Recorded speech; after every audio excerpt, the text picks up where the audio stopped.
Good evening and welcome to Hyderabad Bible class. అందరికీ శుభ సాయంకాలము. మరి ఈ హైదరాబాద్ బైబిల్ కూడికకు మీ అందరికీ స్వాగతం.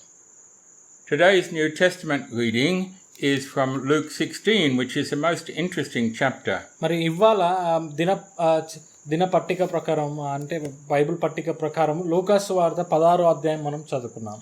Parts of it are quite difficult to understand, and yet it has very important lessons.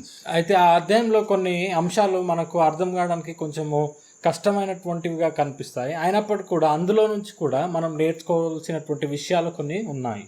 In understanding the teachings of Jesus, it's always, first of all, good to look at his audience. Who is he talking to in that teaching? కాబట్టి యేసుక్రీస్తు యొక్క బోధ మనము ఎప్పుడైతే చదువుకుంటామో లేక యేసుక్రీస్తు యొక్క విషయాలు మనం చదువుకున్నప్పుడు మరి ఆ సంభాషణ ఎవరితోటి జరుగుతుంది అంటే వింటున్నటువంటి వారు ఎటువంటి గుంపు అనేది మనం తెలుసుకోవాలి.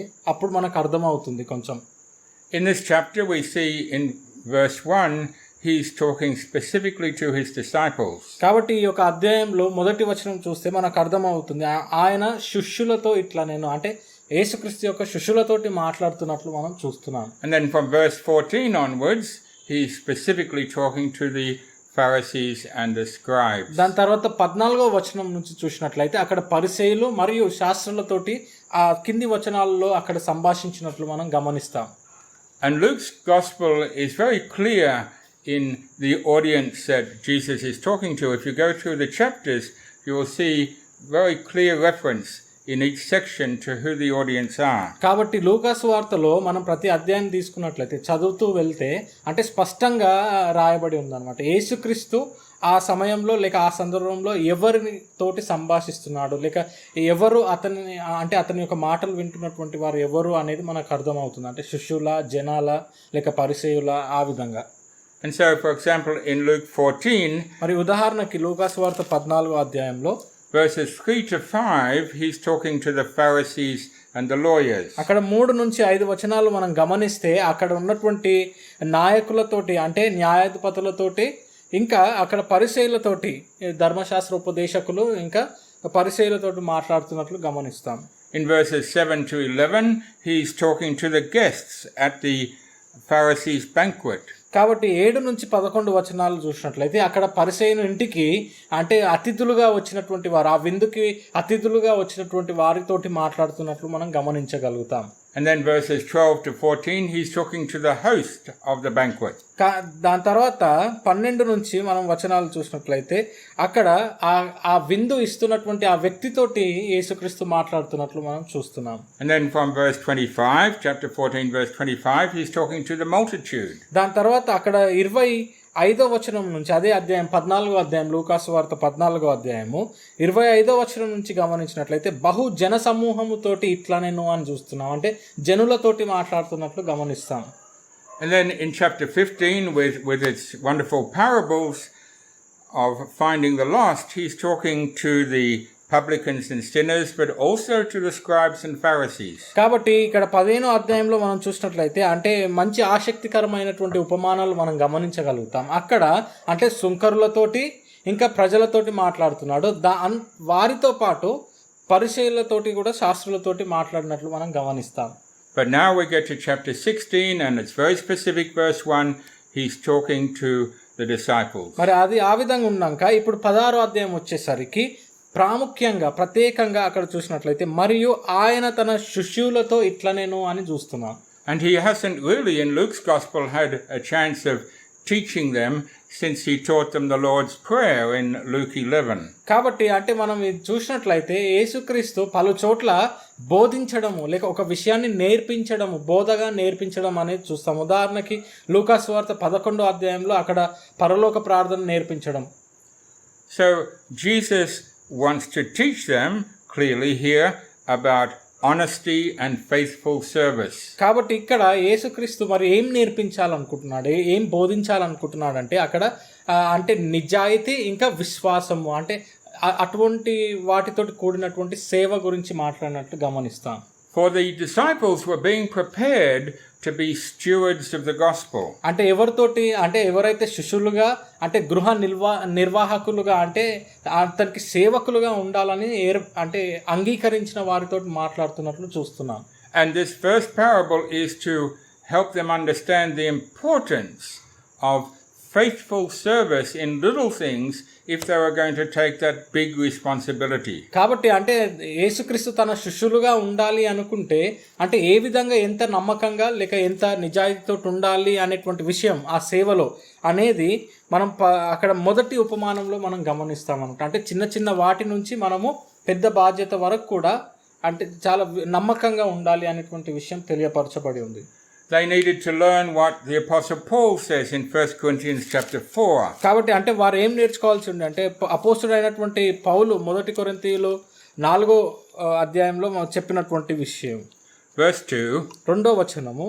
Moreover, it is required in stewards that a man be found faithful. అక్కడ ఏమంటున్నాడు, మరియు గృహ నిర్వాహకులలో ప్రతి వాడును నమ్మకమైన వాడై ఉండుట అవశ్యము అని చెప్తున్నాడు. And so that was the first important thing, that he should be faithful and loyal to his master. కాబట్టి ఒక గృహ నిర్వాహకుడుగా ఉండాలంటే ఒక శిష్యుడుగా ఉండాలి అంటే అక్కడ తన యజమానికి మొట్టమొదటిగా కావాల్సినటువంటి స్వభావం ఏంటంటే నమ్మకంగా ఉండడం.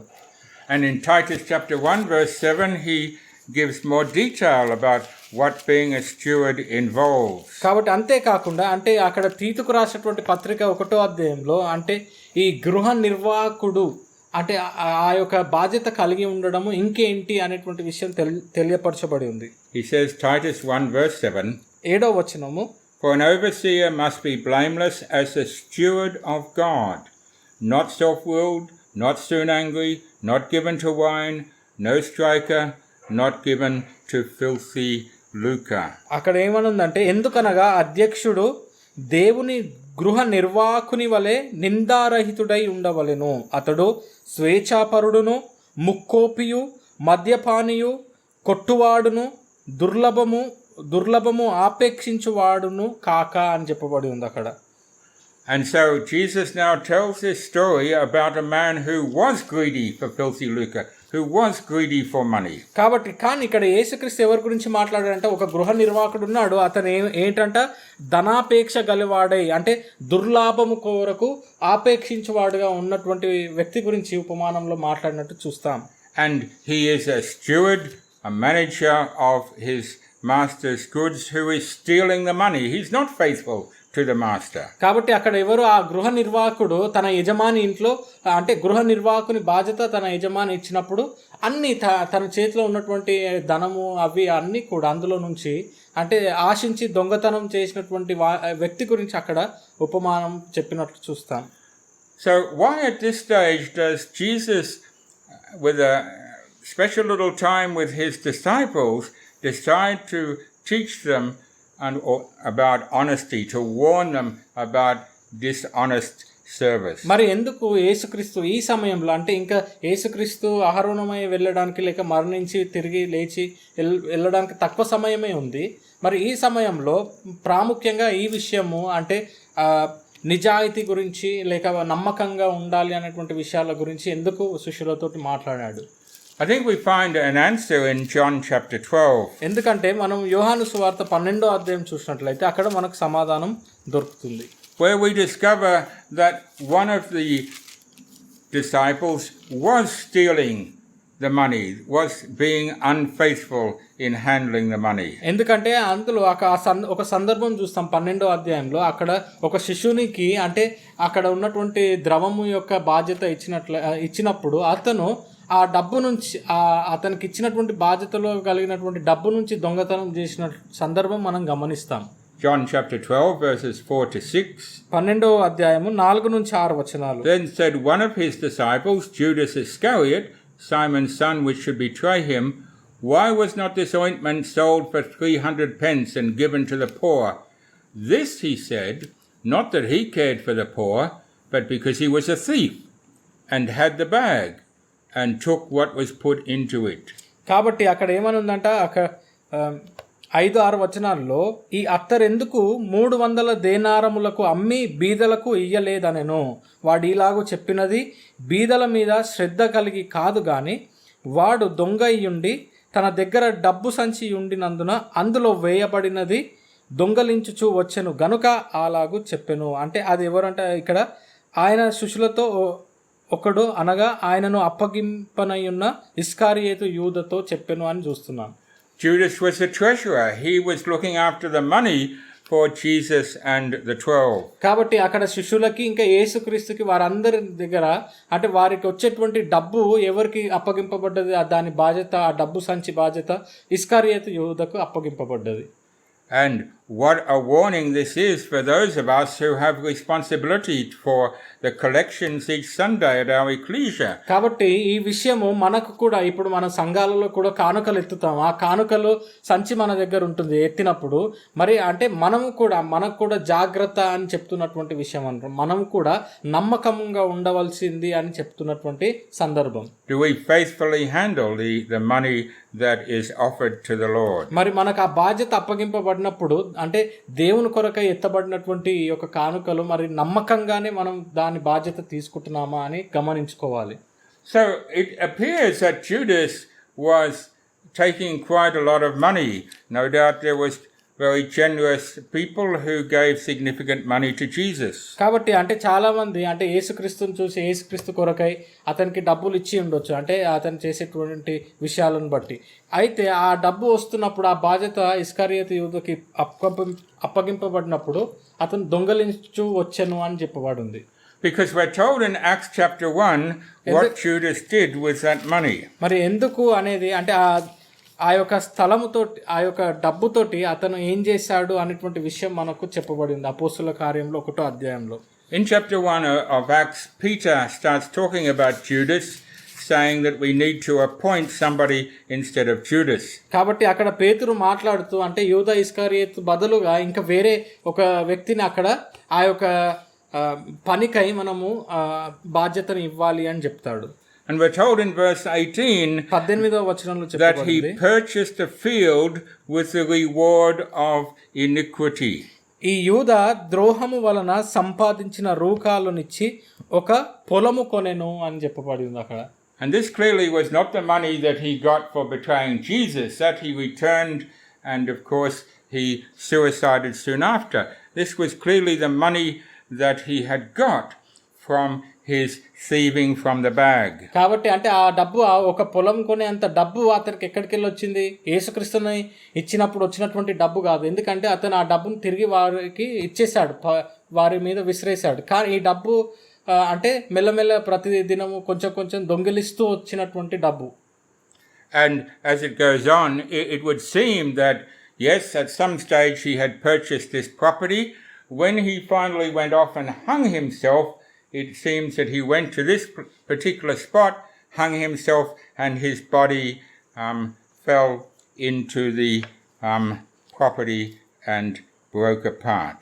కాబట్టి అంటే అతను కొన్నటువంటి ఆ డబ్బుతోటి కొన్నటువంటి పొలంలోకి వెళ్ళి అతను ఎప్పుడైతే నేను తప్పు చేశాను అనేటువంటి బాధతోటి వెళ్ళి అక్కడ ఉరి వేసుకుంటాడో తనను అదే స్థలంలోకి వెళ్ళి ఉరి వేసుకుంటాడు అన్నమాట, తను కొన్నటువంటి స్థలంలోకి. And so Judas met a bitter end as he through his iniquity had finally got so used to doing the wrong thing and loving money that he even betrayed his Lord. కాబట్టి అంటే చివరికి విచారకరంగా అతని యొక్క జీవితం ముగిసిందనమాట యూదా ఇస్కరియోతుది. అంటే చాలా చేదు అనుభవంగా అనిపిస్తుంది మనకు. ఎందుకంటే అతను అంటే మెల్లమెల్ల కొద్ది డబ్బు దొంగిలిస్తూ ఇంకా డబ్బుపై చివరికి ఏంటి అంటే తన యజమానిని కూడా అప్పగించి తృణీకరించే అంత డబ్బుపై ఆశ అతనికి కలిగినట్లు మనం చూస్తున్నాం.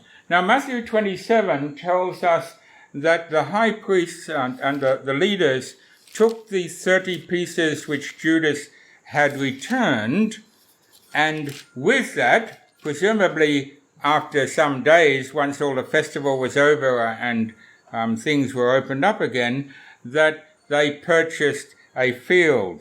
కాబట్టి ఈ 22 అధ్యాయం మనం చూసినట్లయితే మత్తయి సువార్త 22 అధ్యాయంలో అక్కడ మనకు తెలుస్తుంది అనమాట. యూదా ఇస్కరియోతు తిరిగి ఏవైతే డబ్బులు ఆ యొక్క ప్రధాన అధిపతులకు యాజకులకు ఏదైతే ఇచ్చేశాడో, నాకొద్దు ఈ డబ్బు మీరు తీసుకోండి అని ఇచ్చేసిన డబ్బుతోటే, అదే డబ్బుతోటి వారు ఒక పొలము కొనెను అని మనం చదువుకుంటాం. And so it is that field, Matthew says, is called the field of blood, not only because of what we read in Acts, but because blood money was used to purchase it. అక్కడ ఏమని ఉందంటే, ఇది అంటే హత్యతో కూడినటువంటి లేక రక్తము చిందింపబడినటువంటి పొలము అని చెప్పి దానికి పేరు పెట్టబడినట్లు చూస్తాం అన్నమాట. ఎందుకంటే కేవలము అంటే ఆ డబ్బు అంటే అది ఒక బలి యాగం చేసేటువంటి డబ్బుతోటి అతను కొన్నందుకు. There is no conflict in the naming of the field because Matthew calls it agroshema, a Greek field of blood, whereas Luke here in Acts chapter 1 uses the Aramaic akoldama. So one's the Aramaic, one's the Greek for the same thing. కాబట్టి ఇక్కడ చూసినట్లయితే ఈ యొక్క మత్తయి సువార్త 27 అధ్యాయంలో కూడా అదే ఆ యొక్క పొలముకు పేరు అదే భాషలో గ్రీక్ భాషలో వాడబడ్డట్లు చూస్తున్నాము. అపోస్తల కార్యంలో కూడా అక్కడ అరమేకు భాషలో అదే మాట వాడబడ్డట్లు మనము చూడొచ్చు. Now presumably it was possible for them to purchase this land because Judas was now dead, and we're quite sure the family would not want to keep it given what had happened there. కాబట్టి అంటే అది ఎందుకు కొని ఉండొచ్చు అంటే యూదా ఇస్కరియోతు తనను తాను ఉరివేసుకున్నాడు కాబట్టి మరి ఆ డబ్బు తిరిగి ఇచ్చేశాడు. మరి ఆ డబ్బు ఏ విధంగా కుటుంబస్తులు ఏ విధంగా అంగీకరించారు కాబట్టి ఇది చేద్దాం, ఇది స్థలం కొందాం అని చెప్పి కొన్నటువంటి సందర్భం అది. And furthermore, they wanted it as a burial ground, and of course Judas' death in a violent way happened on that spot would have already for many contaminated that spot for other purposes. కాబట్టి అంటే అది ఇంకా వారు ఏం చేశారంటే అంటే ఒక శ్మశానం లాగా ఇంకా దాన్ని వాడుకోవడానికి పెట్టినట్లు మనం చూస్తాం ఆ స్థలంని. అంటే మొట్టమొదటిగా యూదా ఇస్కరియోతు తనను తాను అక్కడ ఉరేసుకొని చనిపోవడం, రక్తం చిందించడం, ఈ విధంగా మలిన్యమైనటువంటి స్థలము కాబట్టి ఇంకా అది ఆ విషయాల కొరకు వాడినట్లు మనం గమనిస్తాం. So back to our parable then in Luke 16, and we find that Jesus highlights two key points after the parable is over. కాబట్టి ఇక్కడ 16వ అధ్యాయం మనం చూసేసరికి లూకా సువార్త 16వ అధ్యాయము అక్కడ యేసుక్రీస్తు అక్కడ రెండు ముఖ్యమైనటువంటి విషయాలు ఆ ఉపమానం తర్వాత మనకు చెప్పినట్లు గమనిస్తాం. He says verse 10, 10వ వచనంలో, He that is faithful in that which is least is faithful also in much. He that is unjust in least is unjust also in much. కాబట్టి అక్కడ మిక్కిలి కొంచెములో నమ్మకముగా ఉండువాడు ఎక్కువలోనూ నమ్మకముగా ఉండును, మిక్కిలి కొంచెంలో అన్యాయముగా ఉండువాడు ఎక్కువలోనూ అన్యాయముగా ఉండును అనేటువంటి మాట చెప్పబడినట్లు చూస్తాం. Jesus is trying to tell them that it's in the little things of every day. If in the little things of every day you are honest, you will build up the habit of honesty, so when the big things come, you'll have no problem. కాబట్టి అంటే యేసుక్రీస్తు అదే చెప్తున్నాడు. అంటే అనుదినము మనం చేసేటువంటి చిన్న పనులలో మనం ఎప్పుడైతే నిజాయితీగా నమ్మకంగా ఉంటామో అప్పుడే పెద్ద బాధ్యతలు మనకు అప్పగింపబడినప్పుడు కూడా అంతే నమ్మకంగా ఉండగలుగుతాం. అప్పుడు సమస్యలు చాలా వరకు రావు అనేటువంటి విషయము అక్కడ యేసుక్రీస్తు తెలియపరుస్తున్నాడు. And so he tells the story of this man who started cheating day by day in small things. కాబట్టి అక్కడ ఇంకా దాని తర్వాత ఒక వ్యక్తి గురించి యేసుక్రీస్తు మాట్లాడుతూ అంటే అతను దినదినము అనుదినము కొంచెం మిక్కిలి కొంచెమైనటువంటి చిన్న పనులలో కూడా మోసం చేస్తూ వెళ్తున్నటువంటి ఒక వ్యక్తి గురించి మాట్లాడినట్లు చూస్తాం. And so when the big problem came, when the big test came, he automatically went back to doing what he knew, and that was to lie and to cheat. కాబట్టి ఎప్పుడైతే మరి ఆ కొంచెం ఇచ్చినటువంటి బాధ్యతలోనే అతను మోసం చేస్తూ వచ్చాడు, మరి ఎప్పుడైతే ఎక్కువ గొప్ప బాధ్యత ఒక పెద్ద బాధ్యత అతనికి అప్పగింపబడ్డప్పుడు అతను చేసిన పని ఏంటి? అతనికి తెలిసిందే చేశాడు. అంటే అబద్ధం ఆడడము, మోసం చేయడము, ఉన్న దాంట్లో నుంచి దొంగతనం చేయడము, ఇటువంటివే చేసినట్లు మనం చూస్తాం. He got used to the easy life of, it's easy, just make some extra money, cheat here and so I don't have to work hard. కాబట్టి అంటే అతను అంటే కష్టపడేటువంటి జీవితం గురించి అక్కడ ఎంతో అంటే అది అవసరం లేదు అన్నట్టు విధంగా నాకు సులువుగా డబ్బు రావాలి, సులువుగా నా జీవితం కొనసాగాలి, నేను కష్టపడొద్దు అనేటువంటి అటువంటి భావనతో ఉన్నటువంటి వ్యక్తి గురించి అక్కడ మాట్లాడినట్లు చూస్తాం. He says in verse 3, I can't do physical work. I couldn't do physical work, and I'm too proud to beg for help. అక్కడ ఏమంటున్నాడు అంటే నేను పని చేయలేను, నేను ఒక గృహ నిర్వాహకుడిని, నేను అంటే భౌతికంగా లేక అవి ఎత్తడం ఇటువంటి పనులు నేను చేయలేను అని చెప్తున్నాడు. అక్కడ యజమానుడు ఈ గృహ నిర్వాహకపు పనులలో నుండి నన్ను తీసివేయను గనుక నేను ఏమి చేతును అంటే త్రొవ్వలేను లేక భిక్షమెత్త సిగ్గుపడుచున్నాను అంటున్నాడు. Now he had other options.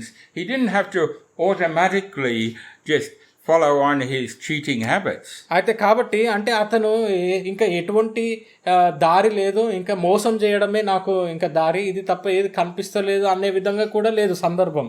అతనికి వేరే విషయాలు చేసేటువంటి తరుణం కూడా అక్కడ ఉన్నట్లు గమనిస్తాం. He could have repented. He could have said sorry and asked for forgiveness. అక్కడ ఏం చేయాల్సి ఉంటే నేను తప్పు చేస్తూ వస్తున్నాను కాబట్టి నేను ఇంకా ఇది ఆపేస్తాను, దీన్ని బట్టి నేను తప్పు చేశాను, ప్రాయశ్చిత్తపడి నేను క్షమాపణ కోరుకుంటాను అని చేయవలసి ఉండే. But he's so used to day after day lying and cheating that's what he decides to do. కాబట్టి అంటే దినదినము అతను అబద్ధం ఆడడము, మోసం చేయడమే అతను అలవాటు అయిపోయింది కాబట్టి ఇంకా వేరేదేది చేయలేని పరిస్థితుల్లో అతను ఉన్నట్లు మనం గమనిస్తాం. And so this is a big warning that Jesus is giving to Judas and to the other disciples, that once you start being dishonest, Judas, once you start relying on just taking that money out of the bag, things are going to get out of hand, and wow, you will deny the Son of Man. కాబట్టి అక్కడ ఏమవుతుందంటే అక్కడ యేసుక్రీస్తు చెప్తున్నాడు అనమాట, ఒక జాగ్రత్త మీరు అనేటువంటి విషయం మనకు ముందుగానే హెచ్చరిస్తున్నాడు. అంటే యూదాలాగా మనం కూడా మోసం చేస్తూ ఆ విధంగా ఉన్నట్లయితే, లేక ఇచ్చినటువంటి బాధ్యతల్లో నుంచి అబద్ధం ఆడుతూ మోసం చేస్తూ డబ్బు సంపాదిస్తున్నట్లయితే అంటే చివరికి చాలా అపాయకరంలో మనం పడిపోతాం అన్నమాట. అంటే ఎంత అంటే మన దేవుని యొక్క కుమారుణ్ణి కూడా మనము తృణీకరించే అంతగా మనము వెళ్ళిపోతాం. These daily selfish habits that we often develop become chains which we eventually cannot break. కాబట్టి అంటే మనం అనుదినము చిన్న వాటిల్లో నుంచి కూడా ఇటువంటి అపనమ్మకము లేక అబద్ధము ఇటువంటి మోసం చేసే విషయాలు మనం పెంచుకుంటూ పోతే అది దినదినము ఏ విధంగా అవుతుందన్నమాట, ఒకటిగా అత్తుకొని పెరుగుతూ పోతుంది. మరి దాన్ని విడదీయాలంటే చాలా కష్టమైపోతుంది అన్నమాట. And teaching honesty in just little ways to children might seem just a small thing sometimes, but it's so important for all of us. కాబట్టి పిల్లలకు అది చిన్న విషయమే కదా అని చెప్పి మనం వదిలేయం కదా, అట్లా చేయొద్దు, ఈ విధంగా ఉండాలి, అంటే ఈ విధంగా నువ్వు దొంగతనం చేయొద్దు అని బాల్యం నుంచి మనం చెప్తూ ఉంటాం చిన్న వాటిలో నుంచి. ఎందుకు అంటే అది చిన్నదే కదా అనుకోవద్దు, అది చాలా చిన్న వాటిలో నుంచి కూడా నిజాయితీగా ఉండడం చాలా అవసరం అనేది మనం గమనించాలి. For the end result is either everlasting destruction or everlasting life. కాబట్టి అంటే ఆ విధంగా ఉన్నట్లయితే చివరికి వచ్చేటువంటి ప్రతిఫలం ఏంటి, మనము నిత్య నాశనానికన్నా గురవుతాం లేదా నిత్య జీవానికన్నా గురవుతాం.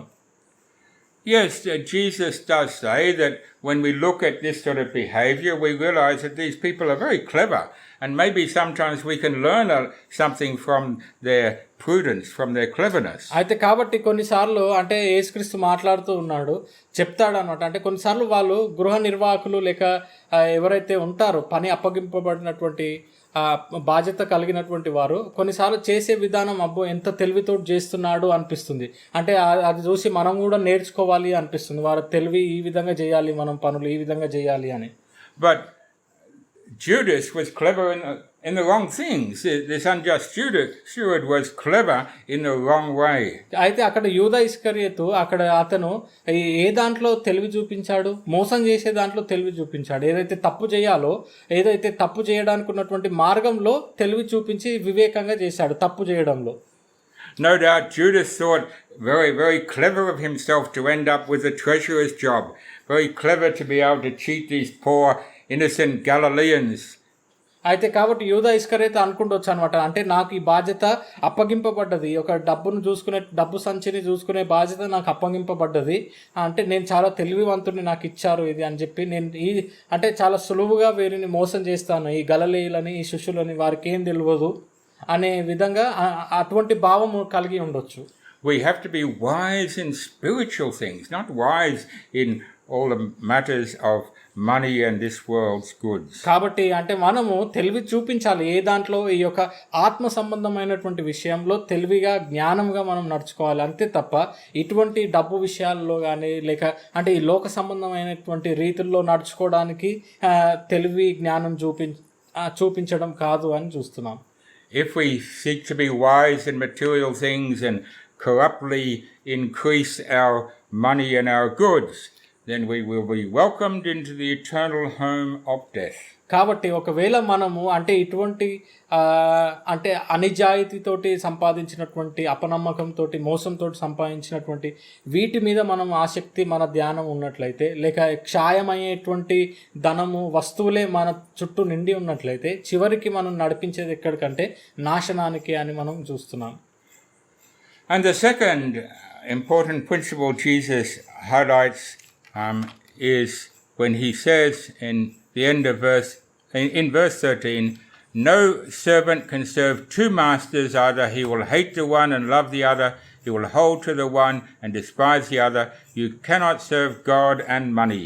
కాబట్టి ఇక్కడ మనం ఇంకా రెండో విషయం యేసుక్రీస్తు చెప్పినటువంటి విషయం ఏంటంటే 13వ వచనం అనమాట, ఏ సేవకుడును ఇద్దరు యజమానులను సేవింపలేడు, వాడు ఒకరిని ద్వేషించి ఒకరిని ప్రేమించును, లేక ఒకరిని అనుసరించి ఒకరిని తృణీకరించును, మీరు దేవునిని సిరిని సేవింపలేరని చెప్పెను. Clearly this unjust manager, unjust steward had a greater love of money than he had for his master. కాబట్టి ఇక్కడ ఉన్నటువంటి గృహ నిర్వాహకుడు ఎవరైతే అన్యాయం చేశాడో మోసం చేశాడో అతనికి ఏంటి, అతని పరిస్థితి ఏంటి, అతనికి తన యజమానుని మీద ప్రేమ కంటే కూడా తన ధనాపేక్ష ఎక్కువ ఉంది అని మనం చూస్తున్నాం. So we have to choose our focus. Judas, you have to choose. Disciples, you have to choose. We have to choose. Is it primarily about God or about money? కాబట్టి మనము గమనించుకోవాల్సింది అన్నమాట, అంటే నువ్వు నేను లేక యూదా ఇంకా అందరం కూడా గమనించుకోవాల్సింది ఏంటంటే మన ప్రాధాన్యత ఏంటి, కేవలము ధనము డబ్బు కోసమేనా, సిరి కోసమేనా, లేక దేవుడా అనేటువంటి విషయం మనము పరీక్షించుకోవాలి. The Pharisees were listening in, as they always did, trying to find something to criticize, something to blame him for. కాబట్టి ఆ పరిసయ్యులు వింటూనే ఉన్నారు ఈ సంభాషణ అంతా కూడా, ధనం గురించి ధనాపేక్ష గురించి యేసుక్రీస్తు మాట్లాడుతున్నప్పుడు వింటూనే ఉన్నారు. అంటే ఎక్కడ తప్పు పడదామా, లేక ఎక్కడ అంటే ఈ మాట తప్పు చెప్పాడు అని ఎక్కడ దోషము యేసుక్రీస్తు మీద మోపుదామా అని ఎదురు చూస్తూ ఉన్నారు. And they clearly understood the focus of this parable, because having heard it, they mocked him, they made fun of him. కాబట్టి అంటే వారికి అర్థమైంది ఈ ఉపమానము అంటే మా గురించే యేసుక్రీస్తు ఈ ఉపమానం చెప్పాడు, అంటే మాకు వర్తిస్తుంది అని వారు అర్థమయ్యి ఏం చేశారంటే యేసుక్రీస్తుని ఏలన చేయడము ప్రారంభించినట్లు చూస్తాం మాటల ద్వారా. And they did that because verse 14 tells us they were literally lovers of silver. ఎందుకు ఆ విధంగా చేశారంటే వాళ్ళు, ఎందుకంటే ధనాపేక్ష గల పరిసయ్యులు ఈ మాటలన్నీ విని ఆయనను అపహసించుచుండగా అని చూస్తున్నాం. They thought that silver could make you happy. కాబట్టి వారు పరిసయ్యులు ఎటువంటి వారు అంటే ధనాపేక్ష గలవారు. అక్కడ మరి ముఖ్యంగా వెండి మీద ఆశ కలిగినటువంటి, ధనము మీద ఆశ కలిగినటువంటి వారు అనుకున్నారు ఈ ధనం ఉంటేనే మనం సంతోషంగా ఉంటాము అనేటువంటి స్వభావం గలవారు వారు. That's what the Bible calls the deceitfulness of riches. We are deceived into thinking that if we had a little bit more, we would be happy. కాబట్టి అంటే పరిశుద్ధ గ్రంథం అదే విషయం చెప్పబడింది అనమాట, అంటే ఆ ధనాపేక్ష వలన మనం మోసపోతూ ఉంటామని, ఒక ధనం పైన ఉన్నటువంటి ఆపేక్ష అంటే ప్రేమ ఏదైతే ఉంటుందో దాని వలన మోసపోతూ ఉంటాం. అంటే ఇంకా కొంచెం ఉంటే సంతోషంగా ఉండగలుగుతాం, ఇంకా కొంచెం ఉంటే సంతోషంగా ఉండగలుగుతాం అనేటువంటి కోరిక. I've mentioned this before, that quite a few years ago now there was a world wide survey done in over 100 countries of the world. కాబట్టి అంటే ఈ విషయం నేను ఇంతకు ముందు కూడా చెప్పానని చెప్తున్నారు సహోదరులు. అంటే ఒక ప్రపంచవ్యాప్తంగా ఒక సర్వేని నిర్వహించారనమాట. అంటే ఒక విషయాన్ని తెలుసుకుందామని ప్రారంభించారు కొంతమంది నిపుణులు. And within each country, across each of the economic groups. కాబట్టి అంటే ప్రతి దేశంలో ప్రతి వర్గాలలో వెళ్ళి అంటే ధనవంతులు ఉన్నటువంటి వర్గం కానీ, లేక మధ్య రకంగా ఉన్నటువంటి వర్గం కానీ, లేక పేదల వర్గం కానీ, ఈ విధంగా అనేక రకరకమైనటువంటి వర్గాలకు వెళ్ళి తెలుసుకున్నారనమాట. And there was a consistency across every country and virtually across all economic groups. అయితే అక్కడ ఒక్క విషయం మాత్రము ఒక్కటిగా ఉందన్నమాట. అంటే ధనవంతుల గుంపులోకి వెళ్ళినా, లేక మధ్య తరగతి వారి గుంపులోకి వెళ్ళినా, లేక పేదల గుంపులోకి వెళ్ళినా కూడా ఒక విషయం మాత్రము అదే విధంగా ఉంది. Generally everybody said, if I just had a little bit more, and that little bit more varied from 20% to 50%, if I just had a little bit more income, I would be fine. అయితే కాబట్టి ప్రతి ఒక్క వర్గం వారు కూడా చెప్పినటువంటి మాట ఇది అన్నమాట. పేదలు కానీ, మధ్య తరగతి వారు, ధనవంతులు కానీ వారి దగ్గరికి వెళ్ళి అడిగినప్పుడు, కొంతమంది నిపుణులు తెలుసుకోవాలన్నప్పుడు అంటే వేరు దేశాల్లో కూడా ఇదే మాట. అంటే ఇంకా ఒక 20% నేను సంపాదించే కంటే ఇంకా కొంచెం సంపాదన ఉంటే నేను సంతోషంగా ఉంటాను, లేక 50% సంపాదన నాకు ఎక్కువ ఉంటే నేను సంతోషంగా ఉంటాను అనేటువంటి మాట చెప్పారు. And so in India, where a man was getting 1,000 in those days, 1,000 rupees a month, he would say, if I had 1,200 or 1,500, I'd be fine. అయితే కాబట్టి ఇప్పుడు మన దేశంలో, భారతదేశంలో చూసినట్లయితే ఒక వ్యక్తి దగ్గరికి ఆ దినాలలో ఒక 1,000 రూపాయలు నెలకు 1,000 రూపాయలు సంపాదిస్తున్నటువంటి వ్యక్తి దగ్గరికి వెళ్ళి అడిగినప్పుడు అతను ఏమన్నాడంటే సమాధానం, నాకు ఇంకా కొంచెం ఒక 1,200, ఒక 200, 300 ఎక్కువ సంపాదన వస్తే నెలకు నేను సంతోషంగా, ఇంకా నాకు సరిపోతుంది, సంతోషంగా ఉంటాను అని చెప్పాడు. The man who was earning 50,000 a month said, just if I had 60 or 70,000 a month, everything would be fine. అయితే కాబట్టి ఇంకొక వ్యక్తి దగ్గరికి వెళ్ళి, అంటే ఆ వ్యక్తి ఏమో 50,000 సంపాదిస్తున్నాడు నెలకి, అతని దగ్గరికి వెళ్ళి అడిగితే కూడా అతను ఏం చెప్పాడంట, నాకు ఈ 50,000 వస్తున్నాయి కానీ ఇంకొక 10,000, ఒక 15,000 ఎక్కువ వస్తే నాకు అంత సరి సమానంగా మంచిగా అవుతుంది, సంతోషంగా ఉండగలుగుతామని చెప్పాడు. Most of humanity has this deception in their lives that a little bit more money is going to be the secret to happiness. కాబట్టి అంటే చాలా మందికి, మనందరికి కూడా ఈ యొక్క లోకంలో ఉన్నటువంటి మోసకరమైనటువంటి ఆలోచన అదే. మనం మోసం చేసేటువంటిది కూడా, అంటే ఇంత సంపాదిస్తున్నాము, దీనికంటే కొంచెం ఎక్కువ వస్తే మనం సంతోషంగా ఉంటాం, అదే సంతోషానికి మూల కారణమేమో అనేటువంటి ఆలోచనలో మనం వెళ్తూ ఉంటాం. The Bible is very clear in Ecclesiastes chapter 5 and verse 10. అక్కడ పరిశుద్ధ గ్రంథం స్పష్టంగా చెప్పబడి ఉందన్నమాట. పరిశుద్ధ గ్రంథంలో 5వ అధ్యాయము, ప్రసంగి 5వ అధ్యాయము 10వ వచనం. He that loveth silver will not be satisfied with silver. ఏమంటున్నాడు అక్కడ, ద్రవ్యము నాపేక్షించువాడు ద్రవ్యము చేత తృప్తి నొందడు అని చెప్పబడింది. అక్కడ ద్రవ్యం అంటే ఏంటి, ఇక్కడ వెండి లేక బంగారం కావచ్చు, ఏదైనా ధనము కావచ్చు. And so it is that the Pharisees, they thought that no, we can serve both. We can serve money and serve God. They wanted both. They wanted God, they wanted money. కాబట్టి అక్కడ పరిసయ్యులు ఆలోచించారు, వారి యొక్క భావన ఈ విధంగా ఉండే అనమాట. అంటే మేము అక్కడ డబ్బుని సేవ చేయొచ్చు, డబ్బుకి లేక దేవుణ్ణి కూడా సేవ చేయొచ్చు, రెండింటిని మేము అంటే సరి సమానంగా చూస్తాము అనేటువంటి ఆలోచనలో వారు ఉన్నారు. And that's why Jesus goes on to talk about adultery. He's not focused so much on physical adultery as this passage, but saying that's what you people are, because you're not content. You're not making a clear decision what you're serving. You want to do this, you want to have that, and even John the Baptist, you want to receive him. కాబట్టి అంటే అక్కడ చూసినట్లయితే పరిసయ్యుల గురించి, ఆ సందర్భం గురించి ఆ దృష్టిలో పెట్టుకొని, అంటే మీకు అది కావాలి, ద్రవ్యము కావాలి, మళ్ళీ దేవుడు కావాలి, రెండు కావాలి అనుకోని ఇటువంటి ఆలోచనలు ఉన్నటువంటి వారు అని చెప్పి అక్కడ వ్యభిచారం గురించి మాట్లాడినట్లు మనం చూస్తామన్నమాట. అంటే ఏదో భౌతికంగా కాదు, కానీ అంటే అంత క్రూరమైనటువంటి అటువంటి ఆలోచనలు గలవారు. ఇంకా అంటే బాప్టిజం ఇచ్చి యోహాను కావాలి మాకు, లేక ఇది కావాలి, మళ్ళీ అతన్నే చంపాలనుకోవడం, ఇటువంటివన్నీ కూడా మనం చూస్తాం. And so now he turns to them and he gives them the parable of the rich man and Lazarus, as we call it. దాని తర్వాత మనం చూసినట్లయితే ఒక ధనవంతుడు మరియు లాజరు అనేటువంటి ఆ యొక్క ఉపమానము ఏదైతే మనం పిలుచుకుంటామో ఆ ఉపమానము వారికి చెప్పినట్లు మనం చూస్తాం. Some people say, well, it's not a parable because it doesn't say it's a parable. అయితే కొంతమంది అంటారు అది ఉపమానం కాదు ఎందుకంటే ఉపమానం అని మనకు చెప్పబడలేదు కదా అని అంటారు. But the parable in verse 1 about the unjust steward does not say this is a parable. It's very often that Jesus just tells a story. అయితే కాబట్టి మరి ఈ యొక్క గృహ నిర్వాహకుని యొక్క కథ కూడా మనం 1వ వచనంలో చూస్తే ఉపమాన రీతిగా మాట్లాడసాగెను అని చెప్పబడలేదు. ఇది ఉపమానం చెప్తున్నాడు యేసుక్రీస్తు అని చెప్పబడలేదు. అంటే ఈ శిష్యులతోటి ఇట్లానేను అని చెప్పి కథ చెప్పేశాడు అక్కడ యేసుక్రీస్తు. అంటే అటువంటి సందర్భాలు ఉన్నాయి. And it's interesting, both the parables start in exactly the same way. There was a certain rich man. అయితే రెండు ఈ ఉపమానాలు కూడా ఒకటే మాటతోటి మొదలైనట్లు చూస్తాం. 1వ వచనంలో ఒక ధనవంతుని యొద్ద అని చెప్పి, ఇంకా 19వ వచనంలో ధనవంతుడు ఒకడు ఉండెను అనేటువంటి మాట. But one parable condemns the unfaithfulness of how people acquire riches. కాబట్టి అంటే ఈ మొదటి ఒక ఉపమానంలో మనం చూసినట్లయితే ప్రత్యేకంగా అంటే ఆ అపనమ్మకం గురించి అవిశ్వాసంగా ఉండడం గురించి మాట్లాడినటువంటి సందర్భం అన్నమాట. ఏ విధంగా అపనమ్మకంతో అన్ని సంపాదించడము, డబ్బు, ధనము ఇటువంటివి సంపాదిస్తారో అటువంటి వాటి గురించి మాట్లాడినటువంటి సందర్భము.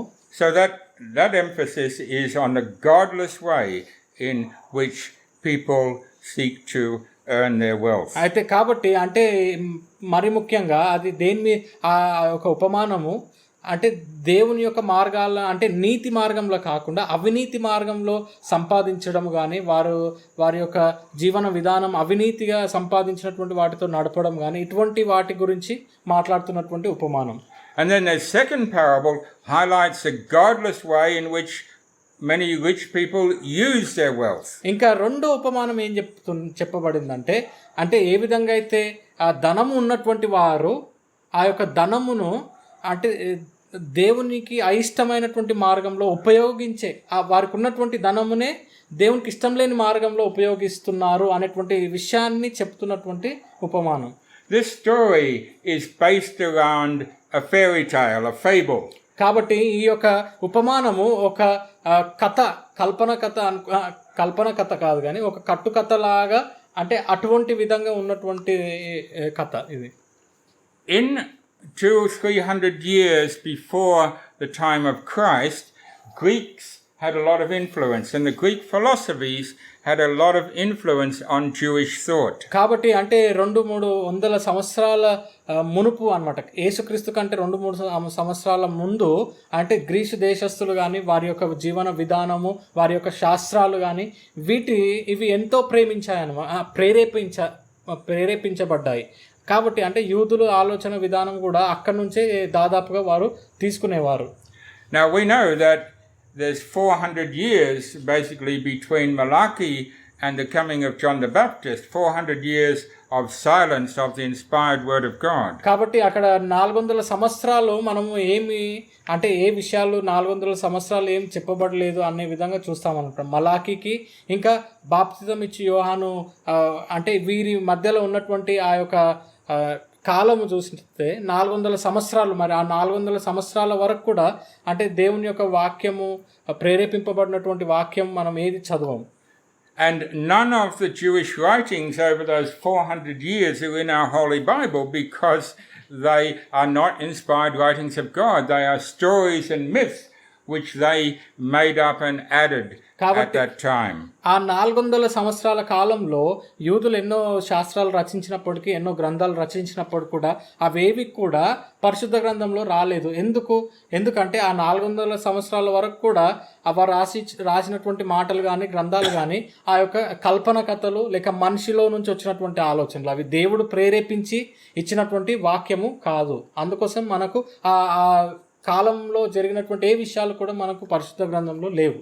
And one of the strongest influences from the Greeks was the idea of an immortal soul. Not only came into Jewish thought, it came into Christian thought, that somehow we have an immortal soul. కాబట్టి ఈ యొక్క grace దేశస్తుల యొక్క శాస్త్ర యొక్క ప్రేరేపణ ఎంతవరకు ఉందంటే ఈ కేవలం యూదుల వరకే కాదు, యూదుల ఆలోచన విధానం వరకే కాదు, ఈనాడు క్రైస్తవులు కూడా అంటే ఒక విషయం వారు ఏం చెప్పాయంటే గ్రీసు శాస్త్రాలన్నీ కూడా అంటే ఆత్మ ఎల్లకాలం జీవిస్తుంది అనేటువంటి విషయం, అంటే ఇంకా మరణం అనేది ఉండదు, ఆత్మ అనేది ఒకటి ఉంటుంది అనేటువంటి విషయము ఇప్పుడు మనం క్రైస్తవులం కూడా నమ్ముతూ ఉంటారు చాలామంది. Now we know the Bible teaches very clearly that in death there is no remembrance of God. We are asleep, unconscious in the dust until the coming of the Lord. కానీ పరిశుద్ధ గ్రంథం మనకు స్పష్టంగా చెప్పబడింది అని మనం చదువుకున్నాం అన్నమాట. ఏంటి అంటే మరణం ఇచ్చిన తర్వాత అది ఇంకా అదే అంతం అన్నమాట. ఒక వ్యక్తికి ఇంకా అంటే యేసుక్రీస్తు వచ్చేంత వరకు కూడా అదే అంతం. ఎటువంటి జ్ఞానము, ఎటువంటి చరణము, ఎటువంటి ఆలోచన ఏమి కూడా ఉండదు అని మనం చూసాం. But many sadly do not follow Bible teaching. They follow Greek philosophy that we have an immortal soul that goes up to heaven or torments or somewhere after death. అయితే కాబట్టి అంటే చాలా మంది పరిశుద్ధ గ్రంథం ఇంత స్పష్టంగా చెప్పబడినప్పుడు కూడా చనిపోయిన తర్వాత ఇంకా మట్టి అయిపోతారు అనేటువంటి చెప్పినప్పుడు కూడా నమ్మరు అనమాట. అంటే ఏం నమ్ముతారు చాలా మంది ఆ గ్రీసు దేశస్తు శాస్త్రం నుంచి వచ్చినటువంటి విషయాలే నమ్ముతారు ఇప్పటికి కూడా. అంటే ఆత్మ మరణించిన తర్వాత కూడా ఆత్మ ఉంటుంది, అంటే పరలోకానికి వెళ్తుంది లేక నరకానికి వెళ్తుంది లేక ఆత్మగా మారుతుంది అనేటువంటి విషయాలు నమ్ముతారు. So about 200 years before Jesus, many of the Jews started believing in the idea, yes, we have an immortal soul, and while we're waiting for the day of judgment, after we die, we're waiting for Messiah and we're waiting for the judgment. There has to be somewhere where those souls are waiting. అయితే కాబట్టి అంటే వారు ఆ యూదులు ఆ 200 యేసుక్రీస్తు రాకముందు 200 సంవత్సరాల క్రితం నుంచి కూడా చాలా మంది ఈ యొక్క ఆలోచనను నమ్మేవారు అనమాట. అంటే చనిపోయిన తర్వాత ఆత్మ అనేది ఉంటుంది, లేక మెస్సయ్య వచ్చే వరకు మన ఆత్మలన్నీ కూడా ఒక చోట ఉంటాయి, తర్వాత తిరిగి వస్తాయి అని ఇటువంటిది. కాబట్టి ఆ ఆత్మలన్నీ కూడా ఉండడానికి ఒక స్థలం కావాలి. కాబట్టి అంటే వారి యొక్క ఆలోచన విధానం ఈ విధంగా ఉండే అనమాట. And so in their fables, in their stories, they have the good people going into a place called Abraham's bosom, and they have the bad people waiting in a place called Hades. అయితే కాబట్టి అంటే వారి యొక్క కల్పన కథల్లో, వారి యొక్క ఊహల్లో లేక ఈ శాస్త్రాన్ని నమ్ముతున్నారు చాలా మంది యూదులు. కాబట్టి వారు ఏ విధంగా నమ్ముతున్నారు అంటే ఆ కల్పన కథని మంచివారి ఆత్మలన్నీ కూడా అబ్రహాము దగ్గర ఉంటాయి, దాని తర్వాత చెడు ఆత్మలన్నీ కూడా చెడ్డవారి యొక్క ఆత్మలన్నీ కూడా ఒక నరకానికి వెళ్ళబడతాయి అనేటువంటి విషయము, వారు ఒక మంటలో పడవేయబడతాయి అనేటువంటి విషయము ఆ కథలో నమ్ముతుండేవారు. So Jesus picks up their own traditional story and uses it against them. అయితే కాబట్టి యేసుక్రీస్తు వారి యొక్క కల్పన కథను, వారు నమ్ముతున్నటువంటి కట్టుకథ కల్పన కథనే తీసుకొని అక్కడ వారికే ఉపమాన రీతిగా మనం చెప్పినటువంటి మాటలే ఇవి అన్నమాట.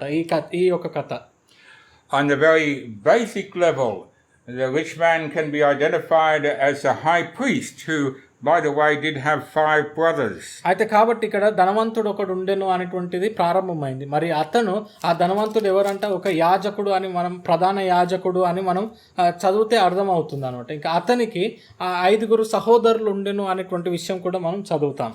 And Lazarus as the publicans and sinners who are totally rejected by the Jewish leadership. అయితే కాబట్టి ఇక్కడ లాజరు ఎవరికి సాదృశ్యంగా ఉన్నాడు? లాజరు అనేటువంటి వ్యక్తి కూడా ఉన్నాడు అని చెప్పబడింది ఆ కథలో. అతను ఎటువంటి వాడంట? అతను ఒక సుంకరుడు లేక ఒక పాపి అన్నమాట. పాపులు సుంకరులుగా ఎంచేటువంటి మనుషులలో, అంటే యూదులు ఎంచేటువంటి మనుషులలో ఒకడుగా అతను సాదృశ్యంగా మాట్లాడబడ్డాడు. And in the slightly broader context, Jesus makes a similar point in Matthew 21 and verse 31. కాబట్టి అంటే ఇదే మనం చూసినట్లయితే ఇంకా లోతుగా అంటే విస్తరించి చూసినట్లయితే అదే విషయము మత్తయి సువార్త 21వ అధ్యాయంలో యేసుక్రీస్తు తెలియపరిచినట్లు గమనిస్తాం.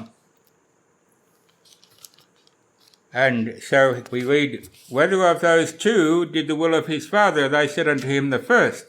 Jesus said unto them, truly I say unto you, that the publicans and the harlots shall go into the kingdom of God ahead of you. కాబట్టి అక్కడ ఉపమానం చెప్పినాక అక్కడ ఒక సుంకరుడు ఒక పాపి ఒక పరిసయ్యుని యొక్క ఉపమానం చెప్పిన తర్వాత అందుకు వారు మొదటి వాడే అనిరి, యేసు సుంకరులను వేశ్యులను మీకంటే ముందుగా దేవుని రాజ్యంలో ప్రవేశించుదురని మీతో నిశ్చయముగా చెప్పుచున్నాను నేను. Now you can think of what a shock that sort of saying would have been to these religious people. The publicans and the harlots అయితే కాబట్టి the kingdom of God before we get there. అయితే కాబట్టి ఉపమానం చెప్పినప్పుడు పరిసయ్యులతోటి అంటే పోలిచి చెప్పినప్పుడు యేసుక్రీస్తు ఏమన్నాడంట, మీకంటే కూడా అంటే అక్కడ ఎవరంట సుంకరులు అంటే పాపులు వేశ్యలు మీకంటే ముందుగా దేవుని యొక్క రాజ్యంలో ప్రవేశిస్తారు అనేటువంటి మాట యేసుక్రీస్తు చెప్పినప్పుడు అవునా నిజమా అంటే మాకంటేనా అనేటువంటి భావనతోటి ఉన్నటువంటి వాళ్ళు. And in a broader context still, we can see this as dealing with Jew and Gentile. అయితే కాబట్టి అంటే మరి లోతుగా మనము విస్తరించి చూసినట్లయితే అదే విషయాన్ని అంటే అక్కడ యూదులు లేక అన్యులు అనేటువంటి విషయాన్ని కూడా సాదృశ్య రూపకంగా మాట్లాడబడ్డట్లు మనం గమనిస్తాం. That Lazarus identified as it were with the Gentiles as far as why the Jews treated and looked at them. కాబట్టి లాజరు ఎవరైతే ఉన్నాడో ఆ ఉపమానంలో అతను అన్యులకి ఒక పోలిక అన్నమాట, లేక అన్యులకి సూచిస్తున్నటువంటి వ్యక్తి. ఎందుకంటే అక్కడ ఉన్నటువంటి యూదులు పరిసయ్యులు ఆ రోజుల్లో అంటే ఏ విధంగా ఎటువంటి చూపుతోటి దృష్టితోటి చూస్తారు అనే విషయం మనకు తెలియపరచబడి ఉంది కాబట్టి. And so the Gentiles were to become the children of Abraham, the bosom of Abraham, to become the seed of Abraham. అయితే కాబట్టి అక్కడ చూసినట్లయితే అబ్రహాము యొక్క సంతానము అన్యులు కూడా అబ్రహాం సంతానం అవుతారు అనేటువంటి విషయము ఆ ఉపమానంలో తెలుస్తుంది కాబట్టి. While the Jews were to go through great torments in AD 70 and many times afterwards in the terrible torments that the Jewish people have suffered. కానీ యూదులు మాత్రము అంటే కష్టానికి గురవుతారు, ఎంతో కష్టాలు శ్రమలు అనుభవించాల్సి వస్తుంది అనేటువంటి మాట ఆ ఉపమానంలో చెప్పబడ్డది అన్నమాట. ఎందుకంటే అది జరిగింది అంటే క్రీస్తు శకము 70వ సంవత్సరం కానీ దాని తర్వాత పలు సంవత్సరాలు పలు కాలం అంతా కూడా యూదులు శ్రమలు అనుభవించినట్లు మనం చూస్తాం. It's also interesting to note that this is the only parable that gives somebody a name, Lazarus. కాబట్టి అంటే ఇదే మనము గమనించవలసినటువంటి విషయం ఏంటంటే అన్ని ఉపమానంలో గల్లా ఈ ఉపమానం ఒక్కటి మాత్రము అందులో పేరు అనేది ఇవ్వబడ్డట్లు మనం చూస్తాం, లాజరు అనేటువంటి పేరు. And this is most probably because in John chapter 11 we have the resurrection of Lazarus.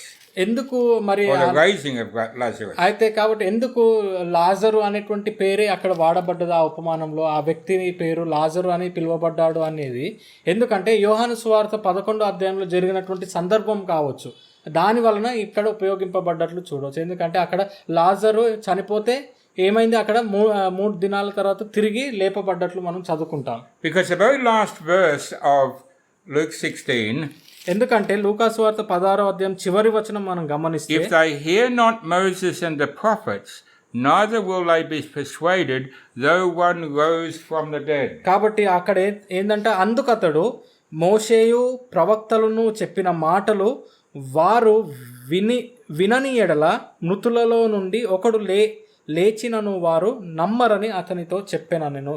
And that was true in Luke 11. John 11, we have Lazarus raised from the dead. కాబట్టి ఆ మాటలు నిజమే అన్నమాట. ఎందుకంటే మనం యోహాను సువార్త 11వ అధ్యాయంలో చూసినట్లయితే అక్కడ లాజరు ఒక వ్యక్తి మృతులలో నుండి లేపబడ్డట్లు మనం చదువుకుంటాం. And would that convince them? Would the Jewish leadership finally acknowledge this? అంటే అదన్నా ఆ విషయం అన్నా వారు నమ్ముతారా, లేక ఆ విషయం వల్లనన్నా అంటే దేవుని యొక్క కుమారుడు లేక ఇవన్నీ కూడా నమ్ముతారా అనేటువంటి విషయం అక్కడ ప్రశ్నింపబడ్డట్లు చూస్తాం. Look at John chapter 12. అక్కడ 12వ అధ్యాయం చూస్తాం, యోహాను సువార్త 12వ అధ్యాయం verse 10. 10వ వచనం. 10 and 11. But the chief priests consulted that they might put Lazarus also to death, because that by reason of him many of the Jews went away and believed on Jesus. కాబట్టి అక్కడ చూసినట్లయితే 12వ అధ్యాయము 10-11 వచనాలు అతని బట్టి యూదులలో అనేకులు తమ వారిని విడిచి యేసునందు విశ్వాసం ఉంచిరి గనుక ప్రధాన యాజకులు లాజరును కూడా చంపన ఆలోచన చేసిరి. They were so hard-hearted. There was the evidence. The fact that they had to plan to put him to death meant he was alive, meant that he had been raised. అయితే కాబట్టి అంటే అక్కడ లాజర్ని కూడా చంపాలని చూశారనమాట. అయినప్పటికి కూడా ఎందుకు చంపాలని చూశారు?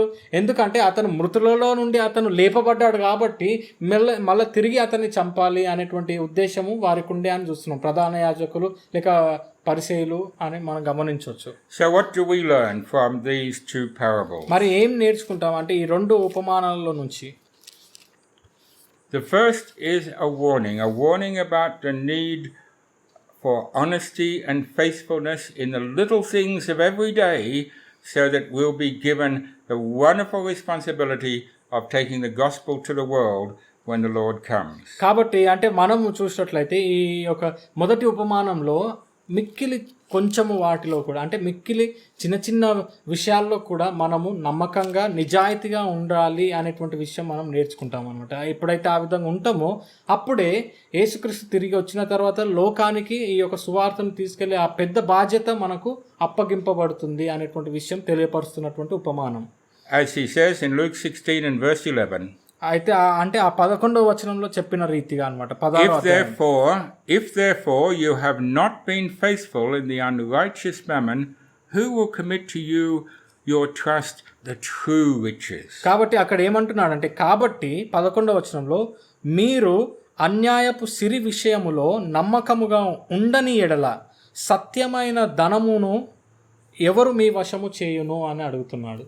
And so the disciples were, minus Judas, were entrusted with the true riches of the gospel. కాబట్టి అంటే మనం చూసినట్లయితే మనము అంటే యేసుక్రీస్తు యొక్క శిష్యులు అంటే ఇక్కడ మనం అందరం కూడా సత్య సువార్త అనేటువంటి బాధ్యత మనకు అప్పగింపబడింది. And our Father will only entrust us with the true riches of the gospel if he sees we are faithful day by day. అయితే ఆ యొక్క సత్యమైనటువంటి ధనము దేవుడు మనకు ఎప్పుడు కలుగజేస్తాడు అంటే సత్యమైనటువంటి ధనం ఏంటి? అక్కడ దేవుని యొక్క సువార్తనే అన్నిటికంటే సత్యమైనటువంటి ధనము.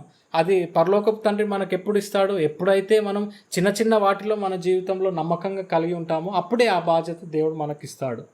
And the second is a warning about how we use the resources that God gives us. దాని తర్వాత రెండో ఉపమానంలో నేర్చుకోవాల్సినటువంటిది ఏంటంటే దేవుడు మనకు కలిగించినటువంటి వాటినే మనం ఏ విధంగా ఉపయోగిస్తున్నాం, లేక దేవుడు మనకు కలిగించినటువంటి ధనం కావచ్చు, ద్రవ్యం కావచ్చు, వీటిని ఏ విధంగా ఉపయోగిస్తున్నాము అనేటువంటి విషయాన్ని తెలియపరుస్తున్నటువంటిది. Do we serve ourselves? Do we clothe ourselves with the materialism of today? మరి అంటే మనకు ధనం ఉంది, ద్రవ్యం దేవుడు కలుగజేశాడు కాబట్టి మనం స్వార్థంగా మనమే వాటితోటి నింపుకుంటున్నామా వస్త్రాలు ఇటువంటి వాటితోటి?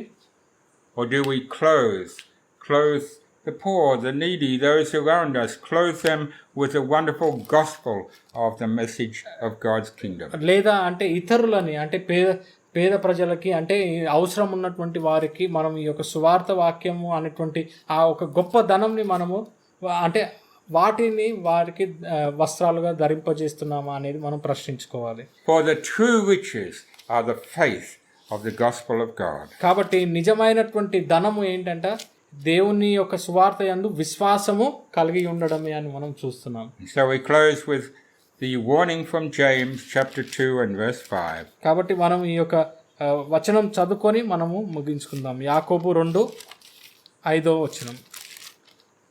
Hearken, my beloved brethren, has not God chosen the poor of this world rich in faith and heirs of the kingdom which he has promised in them that love him, to them that love him?